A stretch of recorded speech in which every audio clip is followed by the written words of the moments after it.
What's up, amigos? Commander Jaime here today. Today, I have a special guest over here, Outer Orange herself. Do you want to say hi and also the deck that you played?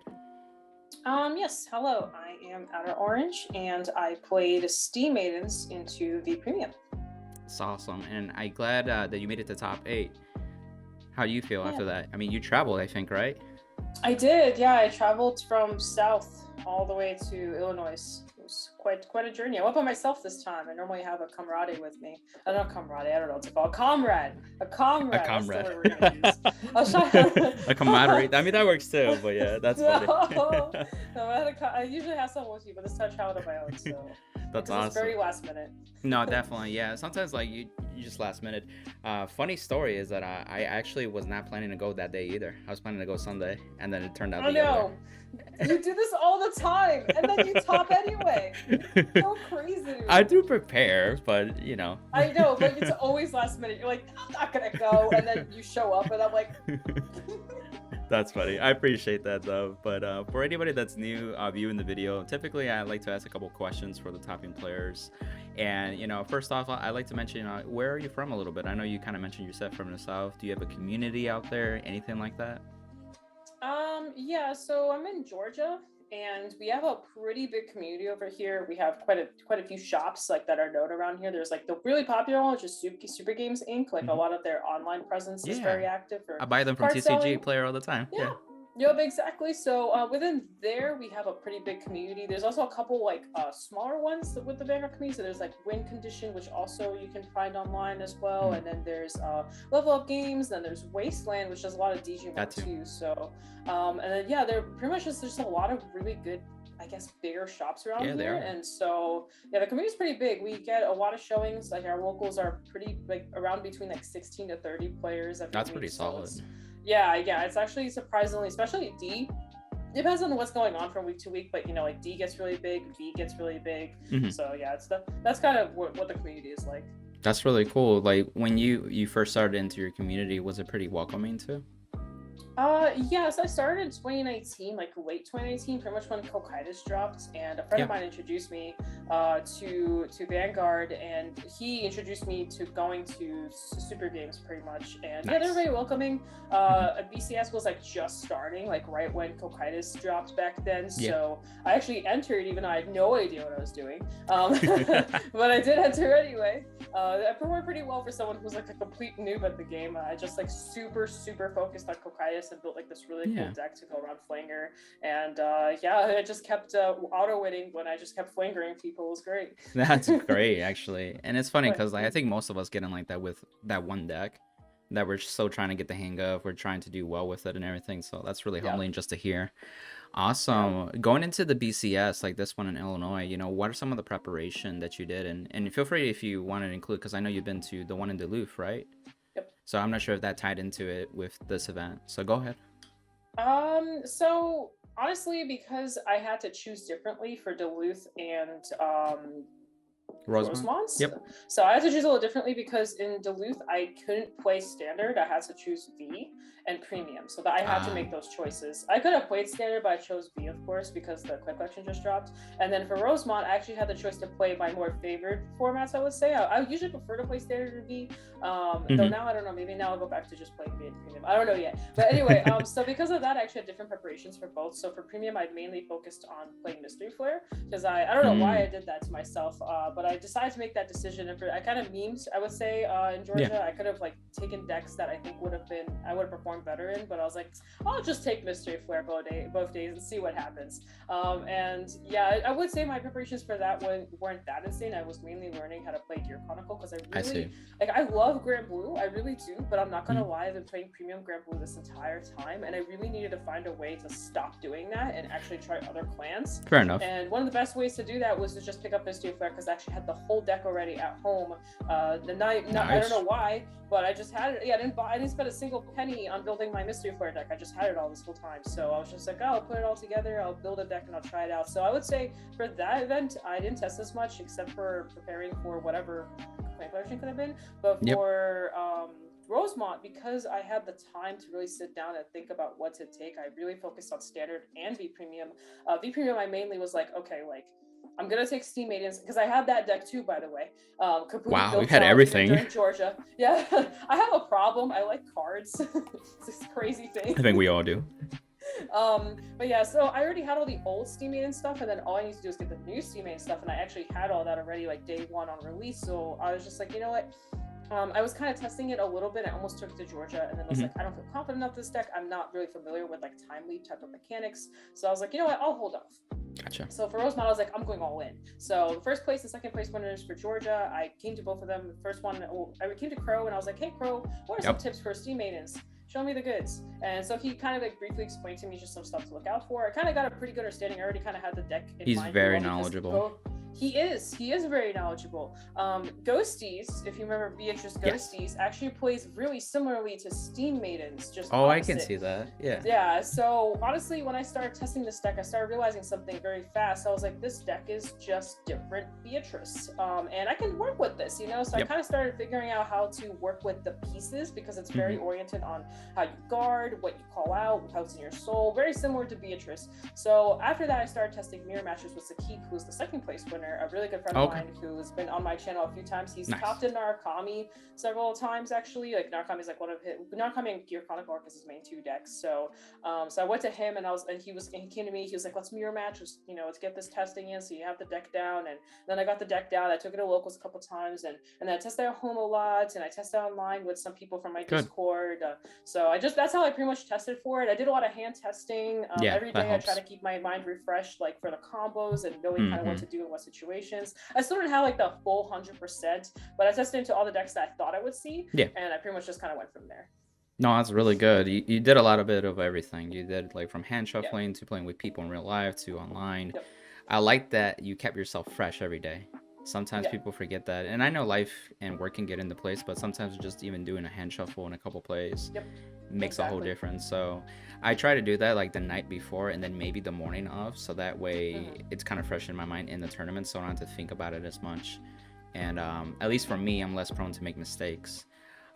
You had mentioned something that stood out to me, and I was trying to remember. Oh, you said that Beatrice and Steam Maidens had a similar like play style. I know this is before your time, but just to give you some history, like Night Rose and Time Leap with Chronojet in the G era were very similar. Just the way that you would like do attack patterns and everything like that. It's just granblue obviously is drop zone and Gears is duck or bind zone, but yeah, in that sense too. But it made me think of that too. Pretty cool. With the deck itself, I guess some people may not be as familiar with Steam Maidens, especially since it's recently starting to get more of a showing. What was your winning image going into the event, and then what are some key cards that maybe you want to touch upon? So my winning image was mainly to find my pieces as soon as possible and to have setup every single time. The way Steam Maidens works is that you pretty much want to have a 0 to 4 bind zone setup. 0, 1, 2, 3, 4 essentially, because those are like your main pieces, and maybe the grade wise, right? Yeah, grade wise, you want that setup, and then like maybe a couple extra like farming pieces. Like Nabu is a good farming piece, and then there's Gear Cat also as a good farming piece in case you want to switch. In case you don't have some other pieces, you can kind of farm with those. And then the idea was to out tempo out most decks and decide when to go with Colossus, because as strong as Colossus is, it's still very important to make a good timing on the choice. It is a hand rip from yourself. You have to use your own hands to like pretty much you're going down on hand size to call out the Colossus, and doing it at the right time I think is very important. So pretty much stabilizing that concept with setting up the bind zone I think was kind of where the winning image and kind of where the deck was performing. And then I try to take the downsides of the deck, which is actually early on, and try to utilize where I can maximize there. So something to keep in mind, Steam Maidens is very prone to being rushed down. So you can get rushed down actually pretty hard. Most decks don't run Heal Guardians, or some will run Max 1, which means you have to see the Lost Gear the Lost Gear Dog in order to find your 1 Heal Guardian. And in those situations, in case you happen to don't see those things, you really are put in a bad spot where if your opponent starts rushing you down, you'll start losing.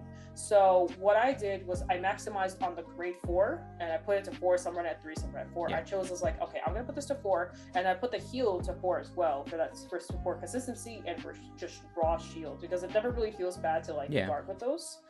And also just for early consistency with the grade 1, there's the grade 1, if you buy the trigger, you draw an extra card. It makes you go through your deck faster, which means you'll find your bind zone faster, which means you'll essentially get to your win con faster. So that's kind of what I tried to focus on. And then based off of that, I just put everything else in to just kind of work with what the deck is doing, like drawing, resources, soul management, finding your stuff, all that kind of stuff. I just kind of went from there. And I used a lot of what first and second place did for Georgia. Yeah. With Crow and Sakib. I kind of took both of their decks and meshed it into one. Oh, that's cool. Yeah, because like they weren't that different, but I took both things that I thought had a really good thing in them and put them in my deck essentially. Like so, like one was running the Heal Guardian, and I think he was running a little bit different ratios for something else, and the other one was running like something else. They're both like running 2 different things, and I decided to take both those things and put it in my deck. So and it works. No, that works out too. One of the things that kind of stood out to the list too is that you're playing only one Colossus. I've seen people play two. Was there a reason that you only stuck with the one? And did you have trouble seeing it at all? No, I had no trouble seeing it at all. So the reason why I stuck to one is because you only need one. You can run a second one in case the other one falls to damage, but I really just didn't care. I was like, I have Colossus or not, I'll be fine. But it never fell into damage, and even if it did, I could always heal it out if I really want to, and then it's my drop zone now, and I could just set it up from there. But you only really need one for the most part, and you can actually set up for 2, no problem. But I felt like the card was it's kind of a brick in your hand if you draw into it too early. I see that. Yeah, and then I also felt like kind of like a Skull Dragon almost. Exactly. And then the other thing is you have this amazing card called Lost Gear Dog 8 that directly searches for the card. So the chances of it falling to damage is pretty much unlikely. Half the time what I would do is if I had a Gear Dog 8 in my hand and I already had like my grade 3 ride, I already had Revenant or anything else that I need, or if I didn't need it, I would just instantly call it down, search for my Colossus, and hey, now it's in my hand the entire game. I don't have to worry about it being anywhere else, and then I could decide where I want to call it. So I didn't really see a reason for 2. I know most people ran it at 2, but I actually would call my gear dogs like really early on instead of my drop zone like really early, and just go from there. Like I would get all my 3s out of my deck, get all my Revenants out of deck, get the Colossus out of deck. I'll just get everything out of deck. So now all I'm looking for is pieces and triggers, which is what you need. So I didn't care if I see triggers early, that's fine. I see him defensively, cool. I see him offensively, even better. I put him in my bind zone. I don't really care because and Entra can get you a trigger, but that's fine. I want the shield, so I didn't care getting all the right things out of my deck. So I would use those, like I would spam those dogs as much as possible. No, that makes a lot of sense too, because at the same time you're deck thinning, just like you're saying, that you're gonna see those triggers in your drive checks or your damage checks. So that's super beneficial too, on top of like the multi-attack you have behind. Did you try to like win on turn like your first turn 3 when you just have the 1 force marker, or do you still build up to the second following turn to have double? So it depends on what's going on in my hand and my bind zone. There's the thing about Steam Maidens is that it actually has a hard time, especially this version. It has a hard time getting to your full bind zone. So before the new support, you ran a bunch of Revenant Dragons, and pretty much you had like a really solid chance that you'll see all your pieces. But this deck is a little slower for that aspect, and because of that, I would just use my hand, kind of gauge out what the next 3 turns are going to look like, how my bind zone is going to look like by the time I ride to 3, and I'll usually make a decision there. And on usually half the time I have to dig for my pieces before I can start colossusing people, because normally I'll have maybe a 0 and a 1 or a 2 and a 3 or a 0 and a 4, but I won't have like the full combo. So normally I farm, or I will push enough and then I'll farm that way. Sometimes I would even colossus in that turn just to colossus, just to force the hand rip out of my opponent's hand, so they would have a harder time trying to kill me, and then I would just mega kill them next turn. So because they would just be really behind at that point. And so sometimes going first into a Colossus turn just hands rips so much that you just can't do anything. So which is where kind of Colossus gets unfair. I think laking Colossus isn't that bad, but I think early game Colossus can be too much for some people. And I definitely like or for decks and stuff like that. I think that's kind of where that card gets more degenerate in my opinion. Because the deck doesn't really have like a quote unquote win con. I think actually the win con is the Colossus for late game. But early on I just think it's like, okay, like you're already like pushing me with like 5 attacks, and then you have like this double guard restrict on top of like, what is going on, you know what I mean? Right. So and they're trying to stay low damage as possible, because the next turn that they have to guard everything if they're at 5. Exactly. No, that makes a lot of sense too. No, that's cool that you just really assessed the game state and decided to see if it made sense to Colossus early on or just farm in that sense. So that's always key. So kind of going into more of your matchups, going into the event, did you want to talk about how the Swiss rounds went, and then your top 8 run as well? Yeah, sure. So, do you want to like break down like every matchup or just like briefly or? Either way, it's up to you if you want to go into detail or just highlights. It's totally up to you. So I was in 8-round events, and for the most part, I actually faced a lot of Gurgit, a lot of Overlord, a lot of Steam Maidens. So it was kind of a little bit of everything, and there was one little Anj Highlander in between it all. And for the most part, like, I faced my teammate from Springfest round 1, which was kind of hilarious because I knew his exact deck too, because he took the exact same deck and it was Gurgit. And I'm not gonna lie, out of every matchup that day, I think that was the scariest matchup I had. Aside from like one Overlord matchup that was a little spooky if they hit like double triggers. But against my teammate, he just ripped out like 13 attacks against me. And I was like, I'm dead. But I somehow survived, and I was able to just come back after that. And he actually went from a defense into a 6 damage heal, and he lost still. It was actually pretty nuts. Wow. It was a very close match. Yeah, he almost got me, pushed me to 5 pretty much, and I had barely no hand, and then I just pushed him back, and he, like I said, through a defense and a heal, I still won the game. It was pretty insane. So that was my round 1, and then I went into another gold match, which was Ezel, but that was a completely different deck. He was a little bit newer, I think. He was just kind of coming back into the game, so he actually, that Ravenborn stuff was really insane. Ravenborn Ezel was really strong because it was a Sentinel restriction, and guess who had 3 Sentinels in their hand? So I was like, don't stay on this card in my head. And then they rode into Platana, and I was like, thank God. I had 2 PGs and the 30k Sentinel in my hand. I was like, I'm gonna die here. One of these turns, he's gonna kill me. So that went pretty. It was scary, but I was able to get through it. And then I faced what did I face my next round? Let me think. I should probably just have my rounds up. I should probably do that. That would probably save me a lot of time. I'm pretty sure I played Overlord was my next match. Oh, the Overlord matches were actually pretty scary. It can be, because you don't know what to expect on the dry check. Exactly. I went second like both games, and I was like, please don't kill me with a crit or something. Yep. It is very. Let me just get my thing real quick, just so I have. Yeah, no worries. I can find it. There they are. Oh yeah. So, nice. So it was Overlord. So yes, I faced Overlord, and I went second, and that was also kind of scary. But these are where the Great Force came in. So again, that rush I was talking about, this is definitely the deck that can just do that kind of stuff, where they can just 0 to 6 you, 2 to 6 you, 1 to 6 you. Doesn't really matter as long as they hit crits. They kind of keep going. So the Great Force really helped me against this type of matchup, because I was able to just guard and kind of do my thing and just keep going. Yeah. And I kept tutor passing, just hoping that they wouldn't hit crits. And thank God I got lucky. That makes sense. For the most part, they would hit like a draw trigger. They hit like 1 crit on the last final swing, and I'll just barely survive, and then just kind of go into an onslaught after that. So that's kind of how Overlord went. I faced an Anjlander after that, and that was probably, sadly, the easiest match, even though they went first. So Anj is very reliant on you having normal units on the board. Okay. And I'm aware of this because I'm literally the person that's been pushing Anjlander right when Prism got banned. I was like, play Anjlander. It's your next best deck in Brewer Triangle. So I kept going to locals with it. I kept going like 4-0, 3-0, whatever. Kept showing my deck list because I didn't really care. Like it was long before we had another season coming up, so I just kept showing the list. And so I knew exactly how to play against this deck. It bricks really hard if it has no normal units on the board. So actually, he put out rear guards, and I swung into them. And then next turn, he didn't have any normal units anymore. So he was bouncing my board, my on-place ability board, my Gear Cats, my Lost Gear Dog 8 that gets me Colossus, my Entras, everything that's on place, he kept giving them to me. He ended up breaking really hard, and I ended up winning the match because of that. And he didn't really have a choice, but he kept having the Restander go off, the Relinka, but it just didn't matter. It ended up being a pretty one-sided match. Even though he did go first, and him going first actually makes Anj way better. And especially since he had Q-Tire, and he was going the Highlander build, and he just had all this setup, but it just he searched out a perfect guard, like he was ready, you know, but it still just wasn't enough because he kept bouncing my board, which means I was getting shield and units back. Yeah, you were getting your resources back anyway. Yep. And then I faced another Overlord. It went about the same way, so we're just gonna skip over that one. That's pretty much a very similar match. Then I faced a mirror match, Steam Maidens. I was at top tables at this point. I was like literally like first, second, like table.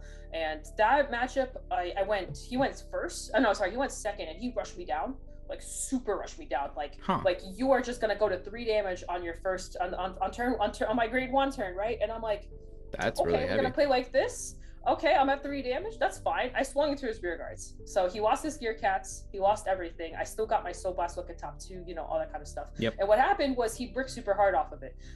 Because he rode up, he had no counter blast, he had nothing to do, he had no search whatsoever. He swung back. I guarded it, of course, after, you know, farming my turn. I went up, did my thing, and then he had no choice but to Colossus when he rode up. He just didn't have a choice anymore. So he Colossused. He didn't do enough. Like because his bind was so small, everything was pretty guardable. And then I went to my turn, I Colossus back, and I killed him. I think I cost him both turns, actually. I Colossus him on my first grade 3 turn because I wanted to rip through his hand as much as possible, and my bind was huge. I knew that he would have to hard guard my Vanguard or take it, so I pushed him pretty high. And then if he tried to push me back, I was okay with him pushing me back, and then I Colossused him again on the next turn. Instead for that, he died there. So I don't know if the rush was the play there. I guess because he was going second, his thought was like, I have to kill and Colossus on turn 3. I think that was the goal, and he just couldn't kill me. So he gave me a lot of resources. I hit every gear cat that game. There was sadly, like, there was just not enough that he could have done to kind of help him there. I don't know if rushing me would have changed the game state, because I would have probably gave him a damage if that had happened, but I don't know. My only thought would be is that he expected you maybe to attack his Vanguard anyway, so he still had his pieces, but you were smarter than that, and you know how the deck functions, so it worked out in your favor anyway. Yeah, I think him losing the gear cats was big, because he lost the gear cats he swung with, and it made his numbers just so much smaller when he went his grade 3 turn. I think that was probably the big change and difference. Meanwhile, I had my gear cats just chilling on the board the whole game, and my bind was just significantly bigger because of that, because I was able to early Entra and all this stuff. But that's how that match went. And then I faced another Gurkit player. He's super whiffed. He couldn't find a grade 1, and I just kind of instantly won. So there was literally nothing there. Yeah, it was so bad for him. I felt really bad, but there was just nothing. That at least for you, you're like, oh, that just sealed the deal for top 8. Yeah, pretty much. I went in, I was like, oh man, another Gurkit match. It's been like 6 rounds since I've seen one. And, oh god, I'm not looking forward to this. He goes first and he whips his grade 1, and I'm like, okay, I guess I can get quick shield and I'll just do my thing. And then pretty much I just won the game that way. I Colossus him on turn 3, like literally the minute I rode. I knew exactly what his hand was. He was holding like 6 grade 3s, and I was like, perfect, we're gonna Colossus here and finish. And that's exactly what happened. I just killed him before he had a chance to ride up to 3. And then last match was another Steam Maiden player who I actually saw in Georgia as well, and that matchup it was pretty even. And it's gonna sound weird, but I was half debating, just kind of taking an L there. I'm not gonna lie. I was really Is it really worth it at this point? I know. I thought about just taking the L because I was still gonna be in top 8. It was literally first and second facing each other at this point, and I was really tired, and I was actually thinking, mentally, it would probably wouldn't be a bad idea to just take a break, play out this round. Yeah, exactly. I kind of wanted a break, but my pride got in the way. I was like, no, I have to go undefeated. So I was like, I'm gonna win this match. And I scared him. I scared this guy. I denied him too, because I just thought that would be the play, just not swing. And if he went first and he rode into the a basic grade 2, the one that works off of bind, and then he called Entra and instantly swung with her. Started looking at top. He started to proceed to put his hand on the top 2, and I'm like, you can't do that. And he's like, why? I'm like, you're not boosted. You need a booster. And he was like, and I think it threw off his whole game. I think after that he was nervous after that, because he realized how badly he misplayed. He already swung, he already did everything. He can't take it back at that point. So he already was too deep in. And he lost that extra card in hand. He lost the bind. He was stuck at 4 cards in his bind zone the rest of the game. He super bricked after that, and pretty much I just won the game. It was a really one-sided match. There was just and funny enough, he went first. So he was pretty sure. I'm pretty sure he was sure. He was like, oh yeah, I got this. I'm gonna win this match. And then it just completely went the other way. And surprisingly enough, denying again really helped, because he was just so set on having Entra set up, and then he realized that he just couldn't do anything with her. Right. You have to call a booster down, and if you can't search for gear cat, and it just really screwed him up. I don't know if denial is always the play, but I've just decided that that tournament, I was like, I'm just gonna deny and see what happens, especially if they put a real guard down. I'll just see what happens. Because they may not have the booster, or at least the gear cat, because they need the counter blast to fetch it. Maybe he's used to doing it, and then he's like, oh, I just need to attack and I get my cards, and it's like, no, you need the booster still. So that might have been it. Nice. Yeah, I think just the thought was there's always a cat behind this rear guard, and it's no, there isn't not this time. But yeah, it happens. It's okay. I played that out, and then I played top 8 against your friend Dustin. Yep. And that was quite a match. That was the first match I think all day where I had not a single shield card in my hands. Okay. I saw 6 of my great 3s out of my 7 in my entire deck. Yeah, I saw all 6 before he wrote to Lapina. There was one thing I could have done if I really wanted to prevent my death by a whole turn. It's something I reflected on like a couple days later. And if I had just not given him a single counterblast, like not even one, I would have prevented my death by 1 turn. Because what would have happened is Lapina requires a counterblast to restand the rear guards, and he would have had a great hand, but my hand was pretty bad too. So, and I would have had the GSS. The reason why I didn't deny him was I didn't have a 2 for like 2 turns. Like, first turn, like so from 0 to 1, I didn't have a 2, and then from 1 to 2, I found a 2. Like, I top decked a 2.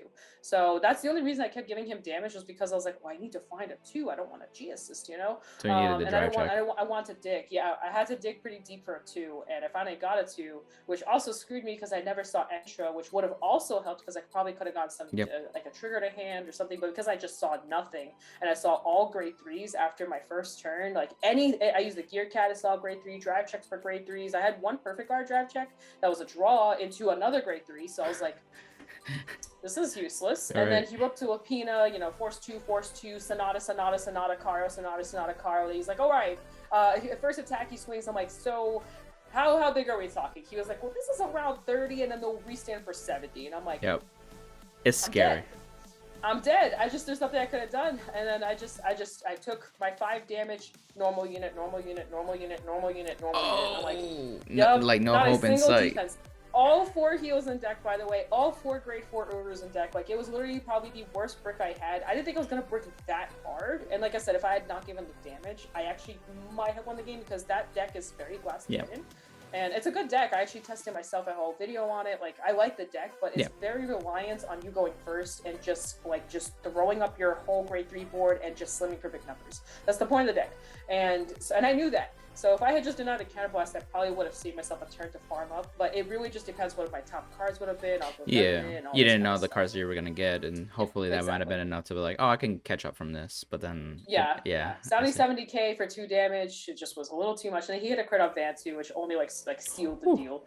Yeah, he was playing 12 crits, I think, if I remember correctly. And I knew that too. I knew going in, I was like, he's probably playing 12 crit, because I knew that deck a little too well. But I think I'm the only person in the room that knew that deck. I'm not gonna lie. Yeah, a lot of people were asking for his list, and then it didn't come out until finally the interview came out, as you saw. Yeah.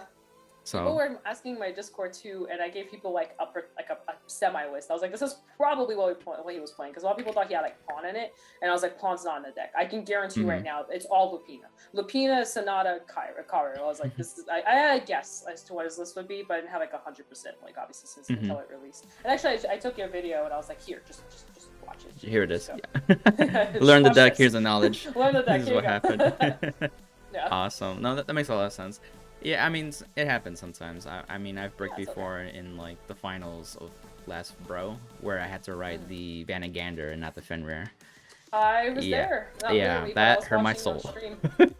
I'm sure it did. So it happens to all of us. So just to let you know. Yeah, of course. I guess after the event, what are some things that you've learned for yourself, or maybe reaffirmed for yourself? Well, so day 2, which is the V Premium day, definitely doing that well, like just kind of again reminded me that I'm pretty good at V Premium. It was kind of just a good reminder. But after day 1, I had I was so just sunked. I was just so sad, like, because day 1 was just really bad. I saw over triggers all day. All defensively. I think there's one game I didn't see over trigger, and even then I got like just destroyed by opponent healing. Like it was just bad luck. Like every game I played, I enjoyed the games, but then like or I'd be like at a win con or something good would happen, then it would just go against me. Next game, same thing, something good happened, then it go against me. My mulligans were also just absolutely awful. It was just a really bad day, and I came in day 1 thinking like, I am the hottest of the hot in town. I'm gonna wreck today, because that's like the mindset I like to go into. Because otherwise, it sucks because otherwise, like I get to my thoughts. So my thought is, if I keep telling myself it's gonna be a good day, then it'll probably be a good day, right? Yeah. So I came into good mentality, but on the other end of that, when you get a little too excited for things going well, when things go the opposite direction, it's also very painful. True. So I really had a hard time dealing with day one. And then day two, I was like, okay, I'm just going to pretend day one never happened. The tournament just restarted. It's just a V Premium tournament. Premium and Standard just didn't happen. And that's how I kind of like told myself, like, hey, and long story short, day two really helped me keep my mentality intact. If I had done like really badly day two, I think, I don't know exactly, but I would have needed some time off from Vanguard probably to kind of just like refresh myself. But day two kind of reminded me like, hey, you're not bad at the game. You're still doing well. You went undefeated. You knew what to do. You attacked those rear guards. Look at you go. You know, so because of stuff like that, like it made day one like a lot less, you know, just annoying. I would say is probably the best way to put it. Yeah. Sadly, it's just how it was. It was just kind of an annoying day. It was just really nice. I got a chance to meet everybody and I had a good time. But that's pretty much just that's kind of what helped me. It helped me remember like you went undefeated before V Premium. You did really well here. You've topped before. Like you're gonna have a bad day and it's okay. Yeah. So yeah, as much as we prepare and do our best, like we just don't top every tournament. I'm the same way. Everybody is, and the way that I saw it for you is like that was maybe your practice tournament before your major success in the next day, which you made it to top 8, which is still like an achievement in itself too. So that's always big too. Awesome. Exactly. Thanks for sharing that. And I'm sure people can relate to that too, which kind of leads into my other question is that, you know, something more as a takeaway for the viewers is that, you know, what is something that in your eyes you feel holds players back from, you know, maybe getting their next top? And if you see anything of that, like what would you recommend to help them get through it? I've always, and I talk about this a lot on my channel, I think mentality is really big. If you can hold yourself back so easily by just constantly saying like, oh, I'm lucky, oh, it's this, oh, it's that, like constantly putting it on something can set you back. I feel that's a big one, and kind of dealing with that is just reminding yourself, well, one, practicing, if you know what you're doing, you know the deck you're taking, if you know the cards in your deck, you will have less of this fear that you will misperform. So that already helps with mentality, because if you already know your deck, all you need to focus on is what your opponent's doing at this point, and that will just increase your confidence. And I think just having that kind of confidence and telling yourself like, hey, you're going to be fine, you're going to do well, you know your stuff. I think just keeping that high mentality really helps, and not playing like the blame game, because sometimes it's really easy to just blame like how others perform or what deck they took or this and that. And at the end of the day, it's good to reflect on yourself too and use that to perform better next time. You know, like always keeping that mentality. It's kind of hard, and I know it's not easy, and I think just the best thing is getting the confidence to perform well, and just entering locals, entering tournaments all the time increases that confidence. Because I'm not gonna lie, tournaments is its own can of worms. Like these, like BCSs is its own can of worms. There's like just having the confidence to call a judge. Like some people are scared to. That's a good point. Call people out as well. That's a good point. Yeah. Sometimes you just have to like be sure that everything's being played out. It's okay, you know, to have the confidence to speak up, have the confidence to deal with stuff. Like sometimes you have to do that, and it took me a while. It took me quite a few events. I went to Kingstar Cards, and I went to like quite a few BRO. You name it. I've been to a lot of different events, and it took me so long to grow a backbone. Like it really did. Like one day I had to be like, you know what? Like I just want to grow up, and if there's something bothering me, I just talk about it. If there's something I want to do, I have to talk about it. If I want to be confident, I have to start being confident. Like there's just a certain mentality that I have to take to tournaments, and it's really hard unless you just keep doing it. Like the more you do it, the easier it is. But yeah, I think that's the biggest takeaway. Another thing is like just learn your deck. Like I know some people like just take a random deck and randomly top worst sometimes. idea. It is. But some people just before. like do it. They do it, and they're successful with it. But I honestly think if you want to stay consistent and stay constantly consistent what you're doing, if you want to keep topping, if you want to keep performing well, I think the best thing is to just keep taking decks practice into the format, study what other people are doing, ask questions to the people that know the answers. Like if you know a really good Murakumo player, then instead of taking the time of testing Murakumo, just ask the Murakumo player, hey, how good is Hyuga, for example? What does it do? How do you counter it? They'll give you a one sentence answer and you're good to go, instead of like spending time playtesting and wasting time on that. You can just ask an expert. Sometimes give you like paragraphs of knowledge too, and it's like, oh my god, that saved you so much playtesting. It's like, I didn't even think that I can do that. And I mean, that's what I did too, even with Steam Maidens. Like I was like, I asked the two players that top with Steam Maidens, I just went to them, I was like, give best me people to ask. So they're in the mode too. They literally just freshly won with them too, so they know what they're doing. They saw what didn't go so well with them too, so they can tell you that knowledge.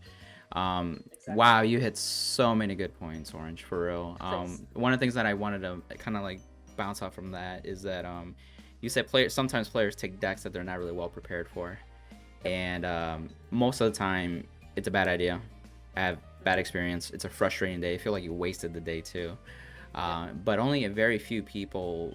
A good example is Noman Ephraim in my eyes. Yep, exactly. But he has the tops to back it up. He has the experience already, so he's smarter. He's a smarter player that he's worked on his craft. So only the few people like that can do that. But obviously he also leans on people's knowledge, and it could be like Solon, for example, that built a deck for him, which is really all you need sometimes. I told this to Kroll too in his interviews. Sometimes you just use the minds of other people, and then you're really good to go in that point too. So yeah.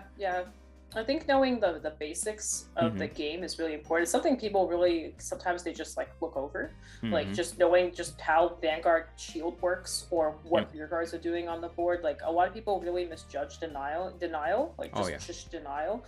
And I think like players like Noman are very aware of these like little things. Like he could probably take any deck as long as it's like a decently good deck and do well with it, just because of the fact that he has the basic knowledge of how Vanguard plays. And a lot of this comes from like other games he plays, like Yu-Gi-Oh, stuff like that. He gets knowledge from those, and as you mentioned, he gets knowledge from good players like Solom and anyone else that he talks to, and that's why he's able to just randomly take a deck, because he listens to what they say, he puts it in his head, and he's like, all right, here we go, bye guys, I'm gonna go top now. Right, it's like, what does this card do? Okay, I know what it kind of does. What's it called again? He's notorious. He is so notorious. He still knows what he's doing technically, which is admirable in that eyes. And for me, I bounced off ripples off of him. He took it to your event and he went 6-2, but he didn't make it to top 8. And the little thing, just like you mentioned, he mentioned to me about fronts. He's like, the one thing you can do with fronts is avoid giving the Vanguard power to damage deny. And he's like, good thing that you're playing crits. And I'm like, yeah, I can call a rear guard and now call the give the power to that rear guard instead of my Vanguard and deny giving them a counter blast. Little things like that. No, yeah. And so other than that, that's pretty much it. But that's really awesome. Thank you for sharing. Is there any shout outs that you want to give out?